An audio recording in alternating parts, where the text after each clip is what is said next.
네, 김효은 대변인 나오셨습니다. 안녕하십니까? 안녕하세요. 잘 계셨습니까? 예, 바쁘게 잘 지내고 있었는데 주말에 엄청난 사건들이 빵빵 터지면서 아침부터 좀 바빴습니다. 아, 뭐 주말에 뭐 어떤 일이?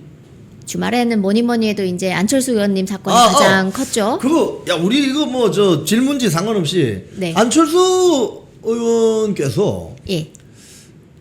지난번에 그 우리 그때 북구갑에 박민식 후보 지지할 때도 안철수 의원이 왔는데 저도 안철수 의원을 저는 개인적으로 잘 모릅니다. 근데 가까이서 이렇게 이야기를 해보고 하니까 제가 하나 느낀 건 그게 있어요. 아, 이 사람은 일단 솔직하구나. 맞아요. 그러니까 거짓말을 잘 못하는구나. 그죠? 좀 이런 좀 닳고 다른 정치인들 보면 거짓말 잘하잖아요. 근데 이분은 보니까 거짓말을 못하는구나. 근데 이번에 빡친 것 같은데 그거 어떻게 보십니까? 일단 저도 안철수 의원님하고 개인적으로 뭐 친분이 있는 사이는 아니었어요. 근데 아니었는데 제가 얼마 전에 그 스레드에 안철수 의원님에 대해서 이것은 정직함과 뭐 정의감, 뭐 소신이다 이렇게 짧게 그냥 한 줄 문장으로 해서 사진 3장을 첨부해가지고 스레드에 올렸는데 지금 거의 4,000개 좋아요가 하루도 안 돼 달렸거든요. 반나절 만에. 예. 네, 그래서 지금 많은 분들께서 이 안철수 의원님의 이 소신 발언에 대해서 지금 응원을 하고 있다. 스레드에 사실 좋아요가 반나절 만에 4,000개 가까이 달리는 건 정말 놀라운 일이거든요. 스레드 많이 하시겠지만. 그래서 저는 이번 사건을 좀 그렇게 보고 있습니다. 안철수 의원이 참다가 소신 발언을 하셨다. 그리고 법정에서 우리가 증인 선서하고 증언을 하게 되면은요, 위증죄 처벌도 받을 수 있습니다. 근데 그것을 다 감수하고서라도 진실이기 때문에 그 말씀을 하신 거잖아요. 그리고 그 이후에 뭐 오마이뉴스나 아니면 아마 조선일보인가 TV조선인가 여러 언론사에 그날 12월 3일 날 그 원내 의원들 단톡방을 이렇게 간추려가지고 시간별로 다 정리한 것들이 많이 이제 그래픽으로 돌더라고요. 근데 그거를 보면은 분명히 10시 44분쯤에는 당시 추경호 원내대표 발로 일단 최고위원회의를 먼저 해야겠다. 그래서 최고위원회의는 지금도 그렇고요. 저희 국회 본관 2층에서 열립니다. 그러니까 국회로 모이라고 분명히 공지를 했어요. 근데 이게 지금 최고위 가지고 될 사안이 아니다. 빨리 의총부터 하자라는 이야기들이 나와서 그러면 똑같이 장소는 국회로 하고 의총을 열겠다라고 한 것이 12월 3일 똑같은 날 저녁에 11시 3분이었어요. 근데 제가 좀 놀랐던 거는 동일한 시각에 11시 3분에 당대표실 발로 장소를 당사로 바꿉니다. 당시에 당대표가 누굽니까? 지금 한동훈 의원이잖아요. 그렇죠. 그러니까 최초로 국회였던 장소를 당사로 바꾼 건 추경호 원내대표가 아니란 얘기예요. 그럼 여기에서부터 기본적인 전제가 깨지는 거예요. 왜 의원들이 국회로 오려고 하는데 당사로 불러가지고 이 혼란을 자초했느냐. 이것이야말로 계엄 해제 표결에 방해를 한 것이 아니냐. 딱 그 혐의였거든요. 그러면 애초에 그 전제부터 무너지는 겁니다. 그렇다면 추경호 현 대구시장님은 왜 그런 1년이 넘는 기간 동안 이 내란 동조했다 뭐 온갖 그런 죄목을 가지고 감옥 갈 뻔하고 이런 고초를 겪어야 됐고 우리 당은 왜 그 한동훈과 친한계 의원들 몇 명을 빼고서는 나머지 우리 80명 정도 넘는 그 의원들은 왜 내란 동조 세력이다 우리 당이 왜 내란당이라는 그런 오명을 가지고서 이렇게 힘들게 지방선거를 치러야 했느냐. 그간의 그 세월들에 대해서 많은 이제 동료 의원분들 그리고 우리 당직자들 특히 당원분들께서는 지금 분노를 하고 있는 거예요. 그래서 이러한 것들이 안철수 의원의 그 소신 발언, 그 법정에서의 증언 한마디로 이제 모든 게 시작이 됐는데 그날부터 일제히 이제 친한계의 대형 스피커들이 안철수 의원이 이 스피커를 공격을 하기 시작을 합니다. 그리고 한동훈도 그때 페이스북이었나요? 단호히 조치하겠다. 근데 지금까지 단호히 무슨 조치를 하셨어요? 아무 조치 지금 저는 안 된 걸로 알고 있습니다. 네. 왜냐하면 조치를 할 수가 없죠. 법정에서 선서하고 사실만을 증언했기 때문에 무슨 단호한 조치를 합니까? 그 단호한 조치가 팬덤을 이용해서 안철수 의원의 개인 이런 SNS를 폭파시키는 그런 행위들입니까? 그거야말로 쪼잔하고 짜치는 행동 아닙니까? 그래서 안철수 의원이 이제 화가 또 더 많이 나셨죠. 그래가지고 주말에 기자회견을 하셨어요. 근데 그 기자회견의 내용을 보면은요. 딱 한 3가지 정도 주요한 내용인데 복당 반대한다. 그러니까 우리 당에 얼씬도 하지 말라. 그리고 법정에 나와서 해라. 숨지 말고 이런 말씀을 하셨고 마지막으로는 이 친한계나 이 팬덤에 대해서도 이런 식으로 정치적인 메시지를 스피커를 공격하는 우리 당에 있는 사람들을 공격하는 방식은 안 된다라는 그렇게 이제 주요한 메시지를 냈고 그게 지금까지도 많이 이제 퍼지고 있는 그런 상황입니다. 근데 제가 궁금한 게요. 한동훈 의원은 그럼 그동안 재판부에 출석 요구를 받았을 텐데 안 갔나요? 총 10회 이거는 이제 제가 언론 보도를 통해 확인을 한 건데 10여 차례 이제 패문부제라고 합니다. 그 패문부제라는 게 출석 요청서를 보내잖아요. 특검에서. 그러면은 못 간다. 이제 뭐 밝힐 수도 있겠지만 그 출석 통지서를 나는 못 받았다라고 할 수 있는 거예요. 나 그때 집에 없었다. 근데 이제는 문이 닫혀 있고 사람이 없다. 그렇죠. 패문부제. 그렇다면 이제 의원실로 보낼 수 있다라는 이제 옵션이 생긴 거죠. 이제 원내 입성을 했기 때문에 의원실로 보내면 그거는 뭐 많은 분들께서 도망 못 간다 빼박이다 뭐 이런 얘기를 하던데 근데 지금 도망 못 간다 빼박이다 할 게 하나 더 있잖아요. 당원 게시판 수사가 이제 다시 재개가 됐기 때문에 예, 그래서 그런 여러 가지 지금 상황들이 얽혀 있는 상황입니다. 네. 자, 한동훈 단계 이게 좀 경찰이 우리 아까 그래픽 장표 만든 거 하나 띄워 주시겠습니까? 아니, 경찰이 한 20개월 만에 한동훈의 당 게시판 수사를 한다고? 근데 이거 배경이 뭐라고 보십니까? 오늘 좀 전에 경찰청에서 그 브리핑을 했는데 이 질문이 들어왔어요. 당원 게시판 수사 왜 이제 하느냐? 그랬더니 뭐라고 하는 줄 아십니까? 뭐라고 했나요? 우리 늘 해왔는데 이렇게 이야기합니다. 경찰에서. 그래서 와 국방부랑 되게 닮았다. 저는 그 생각을 하면서 저는 이게 정말 정치 경찰 아닌가라는 생각이 많이 들었어요. 이건 뭐 저의 의견입니다. 왜냐하면 그 근거는 일단 처음에 2024년 11월에 그때 처음 이 문제가 불거졌던 거예요. 그죠? 뭐 한 네티즌이 우리 국민의힘 당원 게시판에 실명을 그냥 검색어에다가 실명을 쳤더니 그 실명으로 작성한 게시물들이 이렇게 자동으로 쫙 뜨는 겁니다. 근데 지금 이거는 그 친한계의 스피커들이 무슨 얘기를 하냐면은 없던 기능을 왜 넣어가지고 이거 모사 꾸민 거다. 일부러 이렇게 한 거다. 짰다. 그 당시 용산이랑 대통령실이랑 짰다 이렇게 말씀하시는데요. 근데 제가 아는 바로는 그 기능이 어쩌다 보니까 있었던 거야. 원래부터 있었던 겁니다. 원래부터 있었던 거죠. 그게. 원래부터 있었는데 그거를 검색어에 이 작성자 이름을 쳐서 엔터를 쳤는데 공교롭게도 당시에 한동훈 대표와 그 가족들이 이름이 좀 특이하잖아요. 뭐 진은정, 뭐 허수옥, 뭐 진형구 이게 흔한 이름은 아니거든요. 그리고 따님 이름까지 한지훈 뭐 이름까지 치니까 그냥 쫙쫙 나오는데 그걸 더했더니 1000건이 넘는 정말 이거를 엔터를 쳐본 사람도 얼마나 놀랐겠습니까? 놀랐죠. 완전히 충격이었죠. 맞아요. 그래서 그때 이 시민 단체에서 고발을 합니다.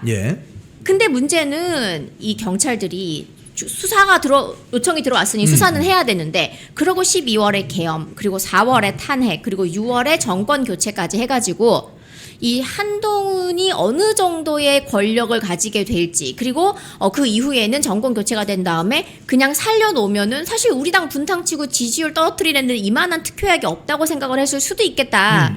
그게 아니고서야 그 당시에 서버 보존 요청도 그대로 해놨고 당에는 모든 자료가 그대로 남아있고 그리고 당시에 그 당직을 맡았던 홍보부에 있는 당직자분도 그대로 지금 국민의힘에 근무를 하고 계시는 걸로 제가 알고 있는데 그렇군요. 그렇다면 증인이나 당시에 증거 자료가 그대로 있는데도 불구하고 이 간단한 사실 하나 밝혀내지 못한다는 게 말이 안 돼요. 그럼 거의 2년 다 돼가는 거 아닙니까? 그러니까 그 간에 이 권력의 구도가 어디로 흘러가는지를 살피고 있었다는 거 지난 6월까지는 그리고 6월 이후부터 지금까지는요 우리 당 분탕치도록 그냥 냅뒀을 가능성이 높다. 그런데 이제 민주당이 수세에 몰렸지 않습니까? 보안수사권 문제 가지고 여성단체가 들고 일어났죠. 거기다가 안규백 장관 저러고 있죠. 탈영범이 어떻게 국방부 장관이야 이런 의혹이 생기고 있죠. 거기다가 주말에는 또 우리 해군 장병 한 명이 또 안타깝게 목숨을 잃었는데 그동안 대통령은 뭐 했나라는 의문까지 지금 오늘 아침부터 막 퍼지고 있고요.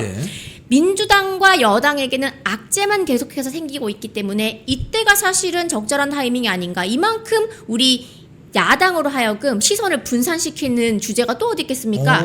그러니 지금에 와서 수사를 재개하는 거 아닌가? 라는 합리적인 의심을 우리가 지금 많이 가지고 있는 겁니다. 합리적인 의심입니다. 근데 오늘 제가 뉴스 브리핑을 준비하면서 조갑재 위원이 한 말, 그 신문기사 한번 올려보세요. 조갑재 위원이 오늘 아침 희한한 말을 합니다. 무슨 이야기냐면 부산의 민심을 잘 보라고 하면서 제가 어제 이제 부산 집회 현장에 있었기 때문에 네. 한 부산에 지금 국민의힘 국회의원 17명인데 2명 빼고 현장에 다 나타나지 않았어요. 15명이 안 나타났습니다. 여의도 연구원장인 조성환 의원하고 그 지역구 국회의원 이현성 의원 빼고는 한 명도 안 나타났어요. 뭐 주진우 의원은 뭐 개인적인 업무가 있어서 뭐 서울에 뭐 국회 관련 일로 뭐 있었다고 뭐 해명은 뭐 누가 댓글은 달았는데 어쨌든 조갑재 의원이 오늘 이런 이야기예요. 부산 기반 창당 권하고 싶다. 그러면서 하는 이야기가 장동혁 이 국민의힘을 끌어내리기가 쉽지 않다. 이 말은 이제 장동혁 흔들기 불가능하다 이 소리 아닙니까? 이거 어떻게 보십니까? 그걸 이제 알았다는 게 되게 신기해요. 아니 저기 지금 출연하시는 분들 빼고는 진즉에 우리 다 알지 않았습니까? 예. 네, 연초부터 우리는 이렇게 가면은 민심도 당심도 둘 다 얻을 수 있다라고 우리는 생각을 했고 민심이 곧 당심 아니겠습니까? 네. 우리 당원분들 중에 정치 고관여층이 얼마나 많습니까? 우리는 가짜뉴스 인간 간별기들이 다 지금 내재가 되어 있는 당원들인데 이 추세로 가면은 지금 같은 결과는 당연하다고 우리 생각하지 않았습니까? 그런데 이것을 뭐 흔히들 말하는 그 우파 논객이라고 불렸던 이 조갑재 대표가 이제 와서 이야기를 한다는 것도 지금 당원 게시판 사건 터지고 또 이런 여러 가지 악재 그리고 또 그 흰개미 사건이라고 불리는 그 여러 가지 뭐 유사사무소 등등 해가지고 이런 여러 가지가 본인이 보시기에도 국힘에서는 절대 안 받아주겠다라는 생각 특히 또 지금 게이트 문지기로 아주 또 중도 소구력이 막강한 안철수 의원이 딱 서 계시니까 이거 안 되겠다 싶은 거예요. 그러니까 부산 신당 차려라 이렇게 말씀하시는데 이 부산 신당은 말이죠. 이 한동훈 당선될 때부터 나왔던 얘기입니다. 아, 그래요? 사실 그 전부터도 부산 신당 이야기는 나왔었어요. 왜냐면 부산 지역구 의원 중에 친한계가 정말 많아요. 그중에 탈당한 분도 계시고. 그러니 차리면 되지 않겠느냐라고 하고 공교롭게도 오늘 이 에너지 경제신문인가요? 예. 네, 여기서 조사한 이 여론조사를 보면은 예. PK 지역에서만 국민의힘 지지율이 20% 정도 빠졌다 이런 식으로 기사가 나던데 예. 그래서 제가 아니 어떻게 한 지역에서 일주일 새에 지지율이 20% 빠지는 기현상은 저는 정말 본 적이 없거든요. 전쟁 난 거 아니고서야. 그래가지고 제가 이 여조심의 거기 페이지 들어가가지고 표본을 봤어요. PK 지역요. 부산 경남 140명 응답했습니다. 140명 조사해가지고. 예, 140명 조사해가지고 이것이 민심이다. 니네들은 PK에 버림받았다. 그러니까 한동훈 신당 열심히 차려보시고요. 제발 차리시면 좋겠다. 저는 그렇게 생각을 하고 저는요. 부산 신당 차라리 차려서 제발 나가시라고 말씀드리고 싶어요. 공감합니다. 제가 이렇게 말씀드리는 이유는요. 어제 제가 이제 한 강연에 연사로 초청이 돼가지고 네. 1시간 반 정도 강의를 했었는데 예. 그게 청년 그리고 청년 전응 정치라는 주제였어요. 거기에 현장에 우리 청년분만 20대 분들만 그러니까 90여 명이 넘게 참석을 했었어요. 그러니까 꽤 예. 많은 우리 우파 청년들이 모인 강연이었는데요. 예. 제가 거기서 질문을 하나 했습니다. 여러분 혹시 2년 혹은 4년 내로 그럼 어떤 선거인지 아시잖아요. 그죠? 예. 2년 혹은 4년 내로 예. 출마가 목표인 분 손 들어보세요 그랬거든요. 예. 손 많이 들던가요? 대표님 맞춰보세요. 90명 중에 몇 명일까요? 90명 중에. 근데 출마를 원한다. 그럼 90? 상당히 높은 컷인데 그 90명 중에 저 한 50명은 손 들었을 것 같은데. 50명이나 손을 들어요. 출마를 당직자도 아니고. 청년들이. 안 되겠다. 오늘 괜히 질문 꺼냈네. 근데 30명 넘게 손 들었어요. 많이 들었네요. 예, 네. 30명 넘게 국민의힘으로 출마를 원하는 청년들이 그것도 20대 청년들이요. 네. 90명 중에서 30명이 넘었어요. 제가 그때 그럼 30으로 좀 되겠네요. 울컥해가지고 정말 눈물이 앞을 가리던데 이야, 역시. 제발 우리 이렇게 청년 지지층들과 우리만 사랑할 수 있게 제발 니네 나가라. 그래서 오늘 저는 이 기사를 보면서 진즉에 이 말씀 좀 하시지. 괜히 우리한테 뭐 청년들한테 극우 홍위병 이딴 소리나 하시다가 이제야 바른 말 하시느라 생각이 들었거든요. 그러니까 제발 나가셔라. 네, 물 들어왔을 때 노적어서 창당하시면 되겠습니다. 안철수 의원도 창당 적극적으로 응원한다고 하지 않습니까? 네, 우리 김효은 대변인님이 이제 레이나라는 애칭을 가지고 있습니다. 맞죠? 네. 우리 레이나 선생님이 이 말씀하시는 것은 귀에 쏙쏙 들어옵니다. 아주 이 전달력이 좋아요. 레이나 선생님은. 그래서 우리 청년들에게 저는 한 50명 손들었으면 좋을 것 같은데 그러면 한 50% 넘으니까 한 30명이 들었다니까 30%를 넘는 거 아닙니까? 대한민국 저 미래 정치는 그 청년들에게 있습니다. 그 달고 다른 그런 냄새나는 정말 그런 구악 정치 그거 안 됩니다. 그런 측면에서 조갑재 위원이 한동훈 신당 적극적으로 한번 해보시지. 저는 그런 말씀을 좀 드리고 싶습니다. 맞습니다. 그리고 당 옮기셔가지고요. 앞으로 이제 여러 가지 혐의로 조사를 받으실 텐데 일단 우리 단계 사건 관련해가지고 정통망법 위반이 처음 들어갔고 그리고 당에서 또 이제 고발한 거는 영업방해 혐의, 명예훼손 혐의 등등이 있거든요. 그런 열심히 게 있어요. 방어를 똘똘 뭉쳐가지고 하시면 좋겠습니다. 이야 정말 안철수 의원의 어제 기자회견이 사실은 안철수 의원이 사실은 국민의힘 내부에서는 굉장히 중도 우파를 지향하잖아요. 몇 년 전, 한 10년 전에는 국민의당이라는 걸 만들어가지고 호남 지역에서 돌풍을 일으키게 했었는데 다른 사람이 아니고 안철수 의원이 이 말을 했다는 것은 한동훈 씨 국민의힘 당 주변에 얼씬거리지 마. 이 말은 상당히 파괴력이 있는 것 같습니다. 자, 우리 이렇게 되면 한동훈 의원의 복당 시나리오는 불가능해지는 거 아닙니까? 거의 불가하다고 봅니다. 왜냐하면 밑바닥 민심을 아무리 이 재래식 언론으로 쥐고 통째로 흔들어도 꿈쩍도 않는 우리 국민의힘 내 지지층들이 있으니까 여론으로도 이게 밀려요. 그렇다면 원내를 포섭해가지고 들어오면 되지 않나? 이랬는데 중도 소구력이 가장 강한 안철수 의원이 딱 버티고 절대 못 들어온다 하면 나머지 중진 의원님들은 또 거기에 반기를 드시겠습니까? 저는 절대 아니라고 보기 때문에 물리적으로 불가능하다라고 저는 그렇게 판단을 하고 있으니까 이 조갑재 대표가 창당하자 이런 이야기를 꺼내시는 것 같아요. 창당하는 순간 연상되는 게 바른정당, 바른미래당 이런 게 연상이 됩니다. 그게 되게 좋게 말씀하신. 저는 조국혁신당 떠올랐는데. 조국혁신당. 아니 제가 정주영 현대그룹 명예회장님이 이제 돌아가셨지만 그분이 갑자기 당을 만들어가지고 그게 국민당이잖아요. 국민당. 네. 국민당이 제3당이었는데 대한민국 정치사에 제3당은 성공한 전례가 없습니다. 한번 성공한 전례를 한번 만들어 보시지. 한번 권해드리고 싶은 생각이 듭니다. 자, 지금 탄핵 청원이 진행 중인데 이재명 대통령에 대한 탄핵 청원은 50만 명을 넘어섰고 안규백 국방장관은 30만 명을 넘어섰는데 이거 대통령보다 안규백 장관이 더 센 것 같아요. 30만 명이니까. 대통령이 거의 많이 가야 되는데 안규백이 좀 더 센 것 같습니다. 안규백의 탈영 의혹 이건 어떻게 진행되고 있습니까?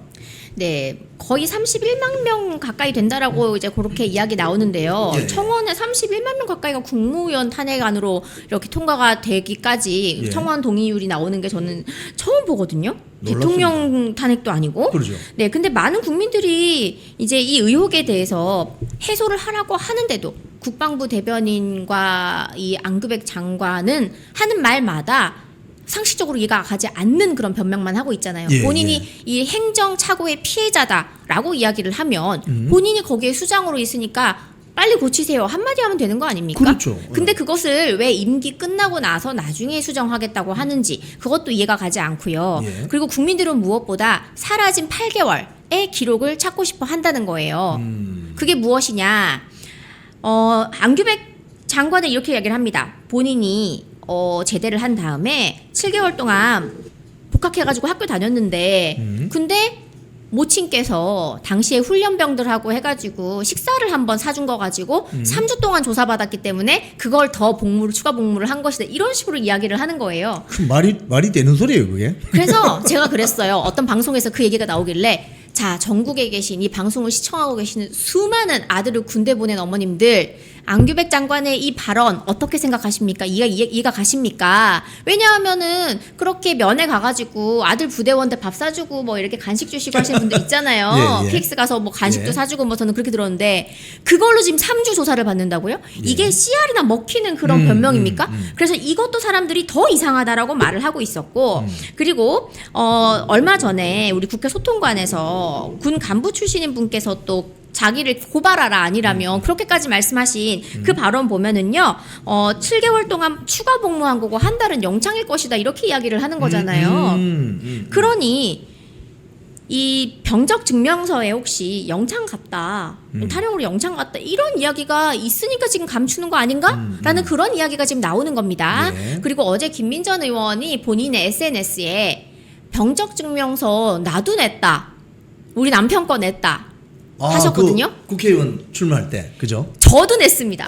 그래요? 네, 저도 냈습니다. 그래서 제가 출마하면서 나는 군 미필, 난 여잔데 나도 이걸 병적증명서를 왜 내래? 그래서 제가 너무 황당해가지고 당에다가 문의까지 저 여잔데 저도 내야 돼요. 그때 남편 거 내야 된다는 거예요.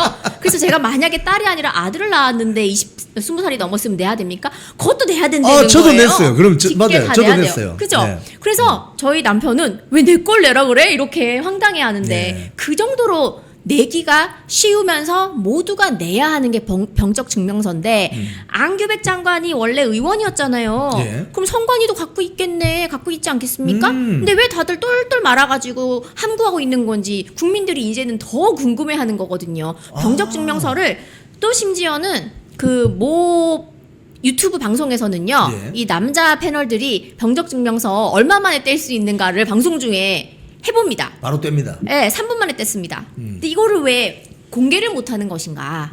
꼭 타령 맞는 거 아닌가? 이렇게 사람들이 이제 의심을 하고 있는 거죠. 지금 그 병적 그 증명서 제가 떼는 방법을 알려드리겠습니다.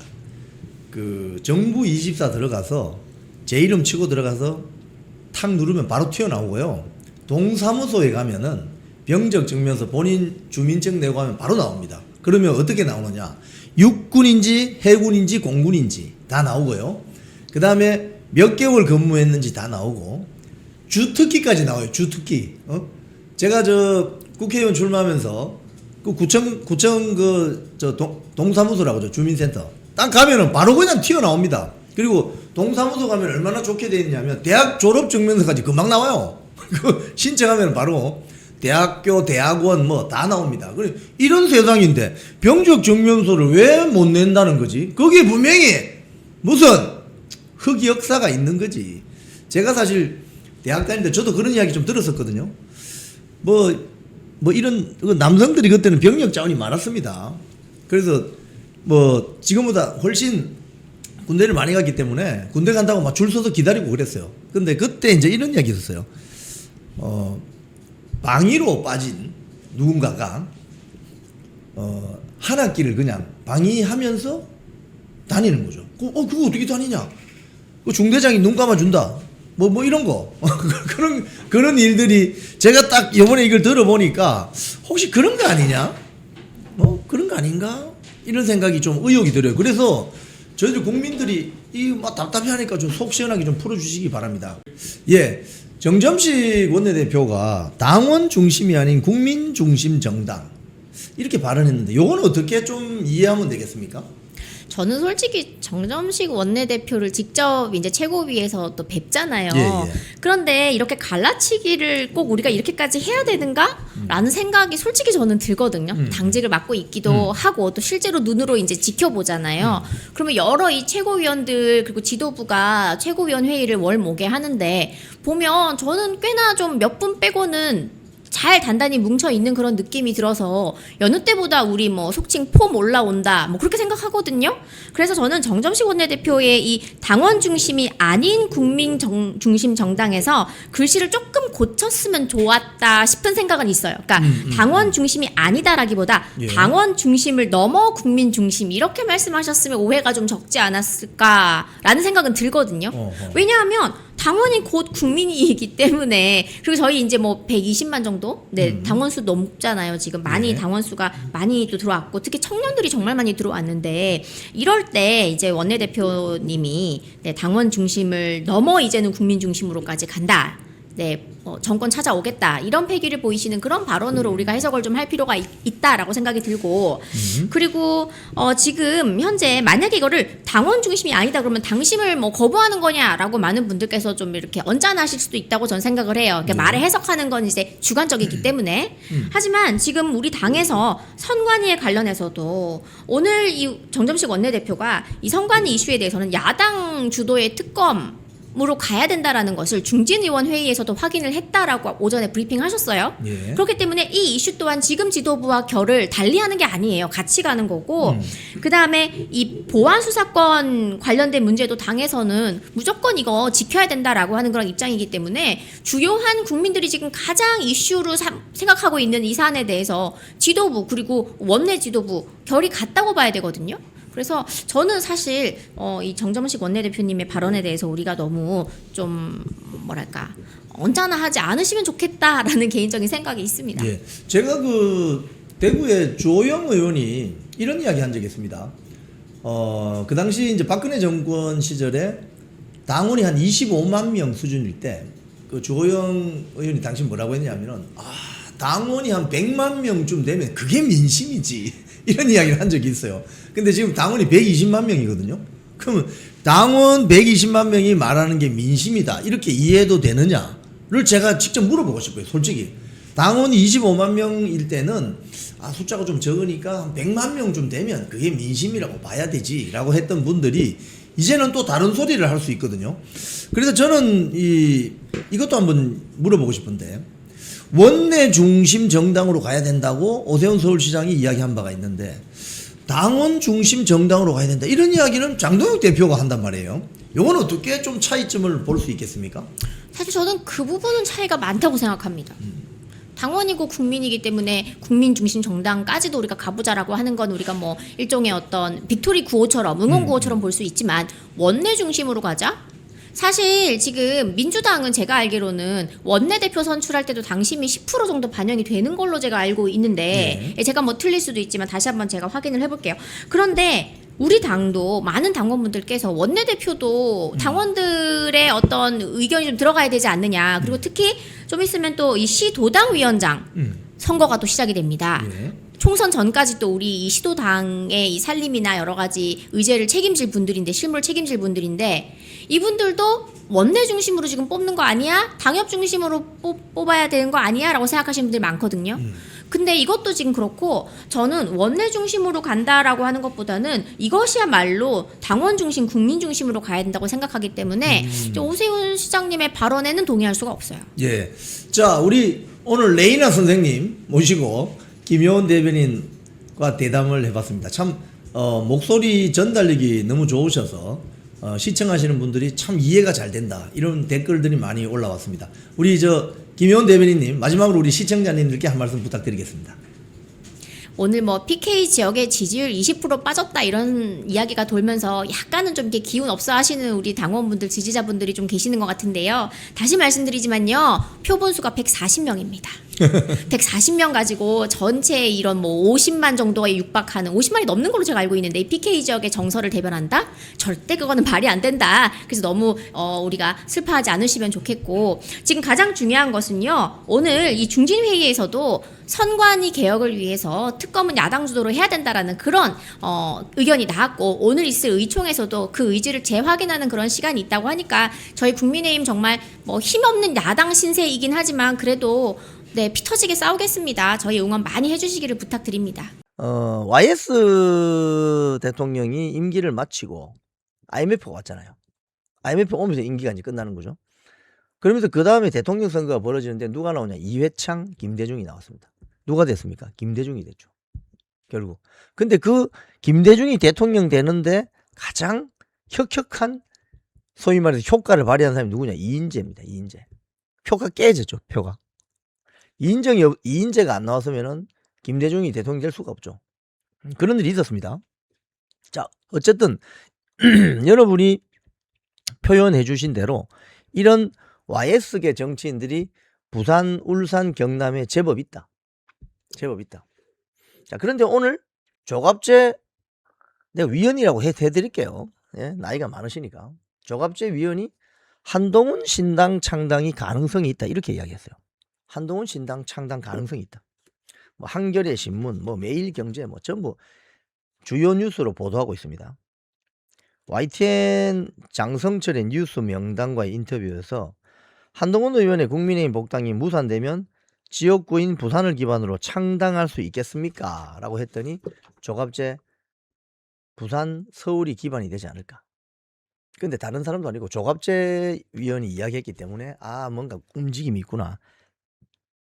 왜냐하면 조갑재는 친한동훈계 인사 아닙니까, 그죠? 이재명이 밥 먹으러 오면 밥 드시러 잘 가시고. 여러분, 우리가 참 이 대한민국이 얼마나 이 급박하게 돌아가냐 하면은 불과 있지 않습니까? 1년 전에 무슨 일이 벌어졌는지 여러분 기억하세요? 1년 전에. 지금 7월이지 않습니까? 1년 전에 뭔 일이 벌어졌느냐? 그러면 1년 길다. 그럼 한 6개월 전에 뭔 일이 있었어요? 작년 연말에 무슨 일이 있었습니까? 여러분 기억하십니까? 조중동 등 재래식 언론이 소위 말해서 해당 행위자들하고 손잡고 장동혁 체제를 끌어내리기 위해서 난리를 쳤습니다. 왜 난리 쳤겠습니까, 여러분? 왜? 지방선거 공천권. 응? 지방선거에 지들 편 집어넣으려고 난리를 친 거지. 응? 자, 그런데 지방선거 끝났어요. 끝나고 나니까 지금 어떻게 합니까? 조용하죠. 왜? 선거 없으니까. 이 자들이 떠드는 이유는 선거에서 공천 때문에 그런 거예요. 공천 때문에. 그러니까 지금 뭐 해당 행위 세력들, 제가 해당 행위 세력으로 표현합니다. 누군지 다 아시죠? 그 세력들이 지금은 조용해요. 근데 조갑재 위원이 이렇게 이야기합니다. 장동혁 세력이라는 것은 윤석열 세력이고 내란 세력이라고 볼 수 있다. 여기에다 플러스 부정선거 음모론 세력이다. 이 세력과 그렇지 않은 세력이 당에서 오랫동안 장기적으로 동거할 수가 있나? 불가능하다. 이거는 나뉘어야 한다. 헤어지는 과정에서 신당도 되고 분당도 되고 여러 가지 일어날 것이다. 우리나라 정치판은 갈라질 사람은 갈라져야 된다. 와, 너무 좋은 말입니다. 네, 헤어지기 바랍니다. 그러면서 서울과 부산을 주요 기반으로 한다. 이렇게 이야기를 했고요. 이런 이야기도 했네요. 부산 기반이라기보다는 서울 기반이 되지 않을까 생각하지만 창당이라는 말이 나올 가능성이 있다. 보수의 성지를 대구로 말하지만 보수의 성지는 부산이다. 79년 부마 사태와 1985년 2.12 총선, 저도 기억납니다. 이거 제가 그때 중학생이었거든요.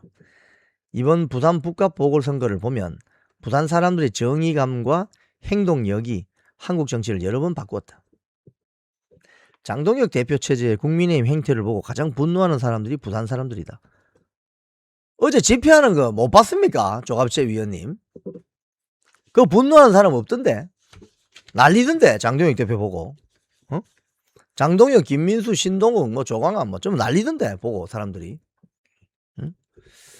자, 그런데 이제 이런 이야기를 하는 조갑재, 이준석 때도 똑같은 이야기 했습니다. 무슨 소리냐? 이게 2023년 12월 4일 조선일보 기사입니다. 이준석 젊은 시절 YS와 닮았다. 그때도 이준석이 보수의 경쟁과 활기를 줄 사람이다. 이렇게 이야기했습니다. 그러니까 그때 이준석을 YS와 닮은 사람이다. 이러면서 보수의 새로운 세력이 될 수 있다. 뭐 신당을 만들 수 있을 수 있다. 뭐 이런 뉘앙스의 이야기를 했어요. 똑같아. 그러니까 그때나 지금이나 똑같아. 어떻게 이렇게 똑같을까? 낡은 보수 개혁 외치는 이준석 일단 들어보자. 이준석 전 대표의 현재 역할은 보수의 재해석이 아닌가 생각한다. 또 이준석은 보수 내부를 경쟁시키고 견제하고 활기차게 하는 그런 역할을 할 수 있다. 이준석 씨는 현직 대통령과 맞짱 뜨려는 사람이다. 그런 용기가 여권에서 드물다. 내가 젊을 때 취재했던 김영삼과 닮아 있다. 진짜 쩐다 쩔어. 기승전 김영삼이네, 그죠? 기승전 김영삼. 저도 사실 이제 제가 이 방송 보시는 여러분보다는 굉장히 젊은 친구죠. 제가 올해 57입니다. 저도 후배들 만나면 뭐 이야기하다가 말이야 30년 전에 말이야 나 때는 말이야 이렇게 하는 거 있죠. 저도 좀 그런 게 있습니다. 또 얼마 전에 그 영국에 가서 보니 타일러라는 가수가 돌아가셨는데 75세더라고요. 제가 80년 팝 음악 좋아하기 때문에 보니 타일러 뭐 이런 노래 많이 들었어요. 그 웨일스 출신이에요. 제가 그 영국에서 공부했던 웨일스. 카디프, 스완지 그 출신이에요. 근데 3년 전에 또 누가 죽었냐면 티나 터너 누나도 죽었어요. 그러니까 제가 이 차에서 이게 USB에 담아서 이렇게 듣는 음악을 들으면서 뭐 제가 이제 팝송을 좋아합니다. 뭐 프린스, 퀸, 마이클 잭슨, 신디 로퍼, 뭐 티나 터너 뭐 많이 좋아합니다. 근데 어느 순간 제가 뭘 느꼈냐면 이 사람들 다 돌아가셨네. 다 돌아가셨구나. 마이클 잭슨 돌아가시고, 조지 마이클 돌아가시고, 웸의 조지 마이클 돌아가시고, 퀸의 프레디 머큐리 돌아가시고, 그 다음에 티나 터너 누나 돌아가시고, 그 다음에 며칠 전에 지난주에 보니 타일러 돌아가시고, 많이 돌아가셨네. 그건 뭐냐? 이제 저도 이제 나이가 조금 들었다는 이야기죠. 50이면 지천명, 하늘의 명을 아는 나이라고 하지 않습니까? 참 조갑재 위원이 저의 거의 아버지 뻘이거든요. 그럼 연세가 70 중반 넘었을 거 아닙니까? 그러면 나 때는 말이야 이러면 안 된다고요. 왜?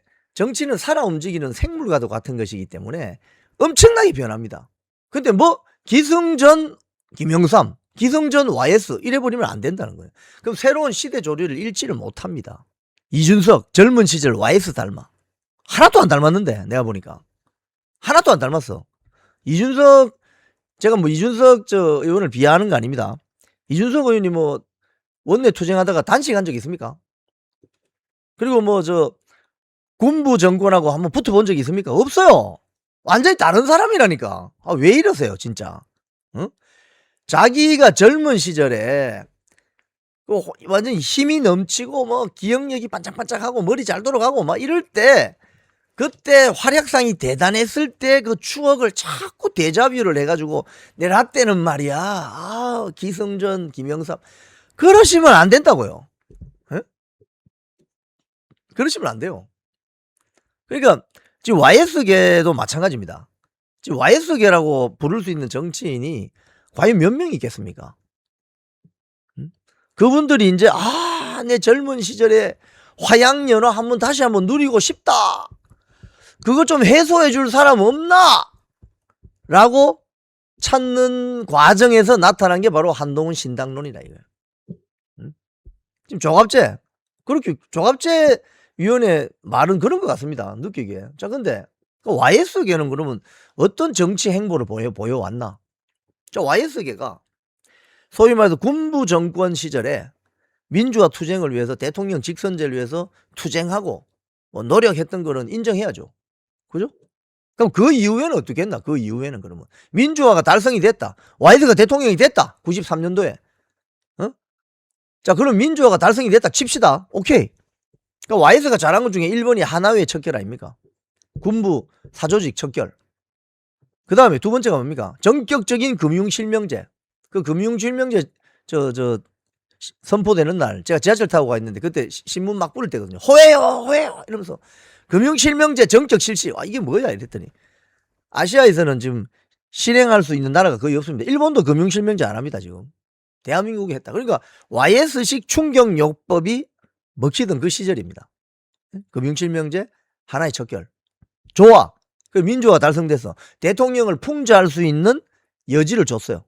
그래서 막 코미디 프로도 뭐 돌아가신 김용곤 씨 개그맨 이런 분들이 막 그 대통령 흉내내고 풍자하고 뭐 이렇게 대통령도 비판할 수 있는 언론 자유가 주어졌다. 뭐 이런 시대였단 말이죠. 오케이, 좋아. 자, 그 다음에 그러면 YS를 따랐던 사람들이 어떻게 하고 있냐? YS의 아들 김현철 씨의 변신 행보 1. 문재인을 지지했습니다. 언제? 2012년도에. 한 15년 됐네요. 문재인을 지지했습니다. 한겨레 신문 기사를 보면은 2012년 12월 22일자 기사입니다. 이번 선거는 민주 세력이 이겨야 된다. 문재인이 민주 세력인가? 잘 모르겠는데. 문재인 독재 세력 아닙니까? 문재인이 대통령 하면서 여러분 여러 가지 일 기억하시죠? 문재인이 어떻게 해서 대통령됐습니까? 박근혜 대통령 탄핵시키면서 등장한 정권 아닙니까? 뭐 어부들 뭐 납북시켜보고, 이때 김영삼 전 대통령의 아들 김현철 씨가 뭐라고 했느냐? 문재인 민주통합당 후보 지지 의사를 표명하면서 아버지의 민주화에 대한 지금까지의 열정이 역사에 욕되지 않기 위해 이번 선거는 민주 세력이 이겨야 합니다. 그리고 반드시 이기리라 믿습니다. 평생을 이 나라 민주화를 위해 군사 독재와 투쟁해 오신 저희 아버지 초산 테러와 의원직 박탈 그리고 가택연금과 단식 투쟁, 가족인 저희들도 당시 늘 어두운 그림자 속에서 살아왔습니다. 민주 세력을 종북 세력으로 호도하는 세력이야말로 과거 세력입니다. 김영삼 전 대통령과 상의했느냐는 기자의 질문에는 저는 그 방향대로 간다고 말씀드렸고 아버지도 묵시적인 동의를 하셨다. 그게 문재인을 지지했습니다. 여러분 문재인 정권이 어떤 정권인지 여러분 기억하시죠? 예? 연성 파시즘 체제에 가깝다는 평가를 받잖아요. 자, 그랬던 김현철 씨가 YS 아들 김현철 씨가 갑자기 문재인 당신은 어느 나라 대통령이야 이렇게 돌아섭니다. 그게 언제냐? 2020년입니다. 이게 8년 만에. 국민들이 어찌되었든 우선 당장 당신의 발등에 불이 떨어진 울산 선거 공작 사건이 너무나 급한 나머지 꼭두각시 법무장관을 통해 검찰 공소장도 공개하지 못하도록 했다. 그 김기현 울산시장 그 뭐 선거 개입 사건 그거 말하는 거죠. 반성이나 좀 하시라. 과거 어떤 대통령같이 퇴임 후에 검찰에 강제 연행되는 수모를 겪지 않으려면 이 노무현 대통령 이야기하는 거죠. 더 늦기 전에 현직에 있을 때 대통령 스스로 결단을 내리는 것이 우리 국민 모두를 위한 유일한 방법이 될 것이다. 이 기사에도 보면 2017년 당시 대선 당시 문 대통령 지지를 선언, 더불어민주당이 입당도 했네요. 입당. 입당 20개월 만인 지난해 1월 저는 현 문재인 정부의 정책과 방향에 전혀 도움이 되지 않는다면서 탈당했다. 자, 그다음 3번 변신 행보.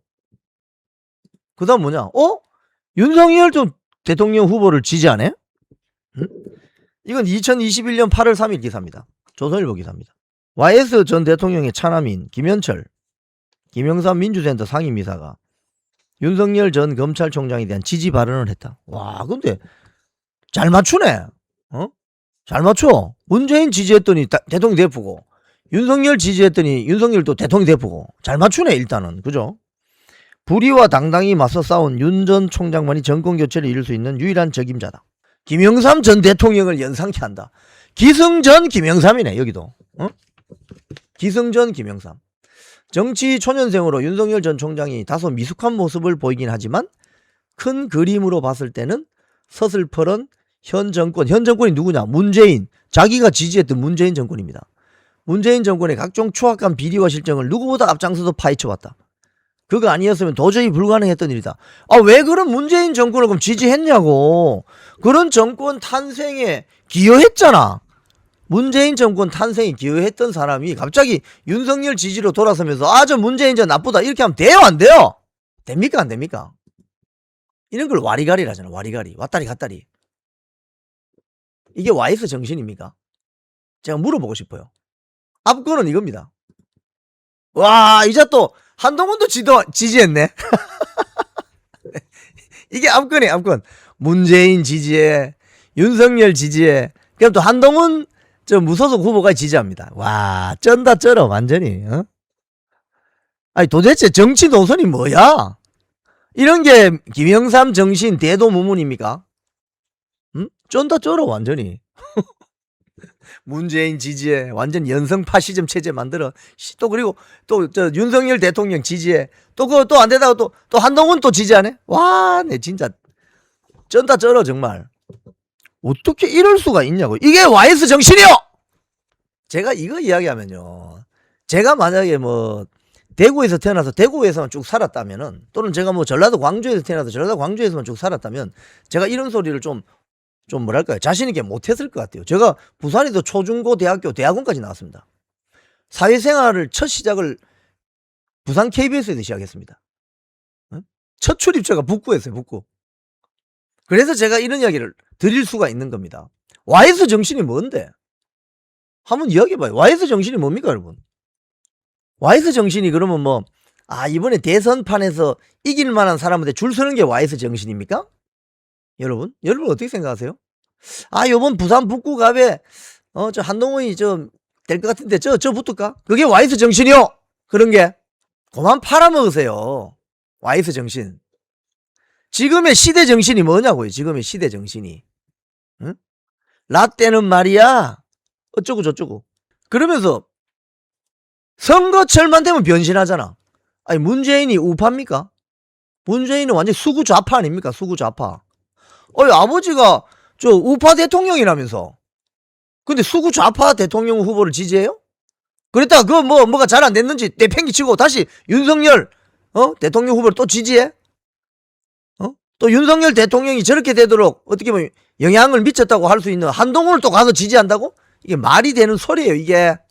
이렇게 변신하는 모습이 좀 창피하지 않습니까? 이런 게 YS 정신이요. 제가 부산 출신으로서 부끄럽습니다, 솔직히. 민망합니다, 민망해. 이분은 또 왜 이러십니까? TV조선에 나왔어요. 한동훈 복당해야 되고 이준석하고 합당해야 된다. TV조선이 며칠 전에 나와서 강적들에 나와가지고 여기 나와서 뭐라고 했느냐. 한동훈 무소속 의원은 복당시키고 이준석 개혁신당 대표와는 합당해야 된다. 국민은 장동혁 대표가 장외에 나가서 하는 모든 은행을 국민의힘 대표 은행으로 본다. 자제해달라. 당대표가 당에 설 자리가 없으니까 장외로 도는 것이다. 이런 망언을 합니다. 이렇게 이야기할 수 있는 거예요. 부정선거는 없다고 생각한다. 우리 당이 부정선거 망상론자들 때문에 굉장히 분열이 되었다. 장동혁 대표가 징계할 수 있는 힘이 없다. 이미 지도력을 잃었다. 결국 자기 명을 재촉하는 길을 자꾸 가고 있다. 한동훈은 복당시켜야 되고 이준석과 합당해야 된다. 부당하게 쫓겨난 사람들 아니냐. 그러니까 이게 인식이 어떻게 이렇게 생각할 수 있냐 이거예요. 김무성 대표 같은 경우는 저도 저 정치 담당 취재할 때 인터뷰도 하고 안면이 있습니다. 하지만 제가 할 이야기는 좀 하겠습니다. 저도 부산 출신이니까. 저도 부산에는 좀 지분이 있는 거 아니겠습니까? 여러분 맞지요? 제가 대구에서 태어나서 대구에서 다 학교 나왔으면 내가 부산에 별로 부산역 내리면은 어리둥절할 텐데 나 부산에 저 잘 알아요. 나도 부산. 저도 부산 잘 알아요. 저 부산 전문가예요. 저 부산 전문가입니다. 부산 어느 곳에 가도 저는 다 압니다. 해운대 가도 알고 남구 가도 알고 동래구 금정구 가도 알고 부산대학 다녔으니까 금정구도 잘 알고 그 온천장에 있는 동네도 잘 알고 예? 저 야구 사직구장 보러 갔으니까 동네도 잘 압니다. 제가 시청 출입됐으니까 연제구도 잘 압니다. 부산진 경찰서도 출입했으니까 부산진도 잘 알아요. 저는 또 살았던 동네가 동구기 때문에 동구 서구도 잘 알아요. 영도도 제가 좀 잘 압니다. 우리 저 친척분 한 분 묘가 영도에 있어요. 그래서 벌초하러 갔어요. 어릴 때부터. 사도 잘 압니다. 그거 우리 누나 살아요. 강서, 북강서, 거기 제가 KBS 수습 기자 때 첫 출입처였어요. 거기서 무려 3년 반을 출입했어요. 제가 사건 기자로 논두렁 밭두렁 기자. 그러니까 제가 또 해양대, 제가 또 한국해양대 대학원 석박사를 거기서 했지 않습니까? 아직 논문은 안 썼지만 박사 논문. 그러니까 영도도 잘 알아요. 제가. 난 부산 전문가예요. 부산 전문가. 어디 가든지 제가 다 알아요. 대충 다. 나도 부산 전문가이기 때문에 이런 말씀을 드릴 수 있습니다. 우리 부산의 정치 원로 선배인 김무성 전 대표. 한동훈 복당 이준석과 합당해야 된다? 왜 이러십니까 다들? 왜 이러세요 다들? 자, 이건 뭐냐? 제가 어제 부산에 집회 갔더니 제가 페이스북하고 스레드에 다 올려놨잖아요. 그거 막 사람들이 많이 퍼나르던데. 거기에 온 국회의원들, 정치인들, 오지 않은 부산의 배지들, 거기서 오지 않은 부산의 배지 15명 명단을 제가 올려놨습니다. 다시 한번 해볼까요? 그러니까 부산이라는 동네에 내가 머릿속에 딱 들어와 있기 때문에 저 북쪽에부터 쫙 훑어볼까요? 기장의 시당위원장 정동만. 이게 서면 안 왔다 이 말입니다. 서면 집회 현장에 정동만. 해운대 갑의 주진우, 해운대 을의 김미애, 그 다음에 수영의 정연욱, 남구의 박수영, 그 다음에 전저 또 북쪽 금정의 백종원, 동래의 서지영, 부산진 갑의 정성국, 연제의 김희정, 서구 동구의 곽규택, 사갑을의 조경태 이성권, 사상의 김대식, 강서의 김도욱 안 왔습니다. 15명. 명단 제가 다 올려놨죠. 우리 스패너님들 명단 다시 한번 올려주십시오. 왜 안 왔지? 신당 만들면 그걸로 튀일라 하나? 지금 제가 봤을 때요. 본인들이 어떻게 이야기할지 모르겠지만 만약에 한동훈 신당이 만들어지면은 그 줄 서서 갈 사람들이 제법 있을 것 같습니다. 제가 봤을 때 제발 좀 가십시오. 제발 좀 가주세요. 콩TV를 사랑하시는 시청자 여러분, 대한민국은 지금 체제 전쟁 중입니다. 연성 파시즘 체제로 갈 것이냐 아니면 자유민주주의 체제를 지킬 것이냐, 이를 위해서는 결단과 용기가 필요합니다. 민주당의 정보통신망법이 통과되어서 오는 7월부터 시행이 됩니다. 이렇게 되면 언론 자유 훼손은 물론이고 자유우파 유튜버들의 산업 생태계에 심각한 지장이 예상됩니다. 여러분, 어떻게 해야 되겠습니까? 여러분들의 도움이 필요합니다. 여러분들이 우잘사 회원에 가입하셔서 대한민국 체제 전쟁에 승리하고 국민의힘 장동혁 지도부를 지켜내고 정보통신망법을 비롯한 언론 자유를 심각하게 훼손하는 여당발 공세에 대응해 주시기 바랍니다. 우잘사 회원 많이 가입하셔서 함께 가는 여정을 만들어 갑시다. 감사합니다.